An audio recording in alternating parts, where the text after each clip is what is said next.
Every time you connect to the internet, check your email, shop online, or scroll through social media, you're entering a world filled with invisible threats.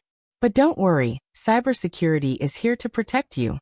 Cybersecurity is the practice of protecting computers, networks, and data from unauthorized access, theft, and damage.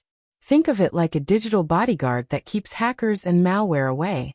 In today's world, everything is connected: your phone, your bank, even your fridge.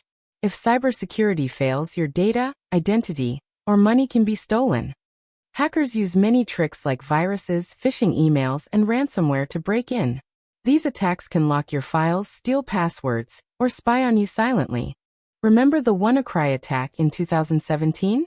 It locked thousands of hospital and company computers worldwide. Even big companies like Facebook and LinkedIn have faced data breaches. Cybersecurity uses firewalls, antivirus, encryption, and monitoring tools to detect and block threats before they harm you. You can protect yourself by using strong passwords, updating software, avoiding unknown links, and enabling two-factor authentication. Cybersecurity isn't just for experts, it's for everyone. Being safe online is just as important as locking your front door. If you liked this video and want to keep learning more cool tech stuff in simple language, don't forget to like, share, and subscribe. Stay safe and see you in the next one.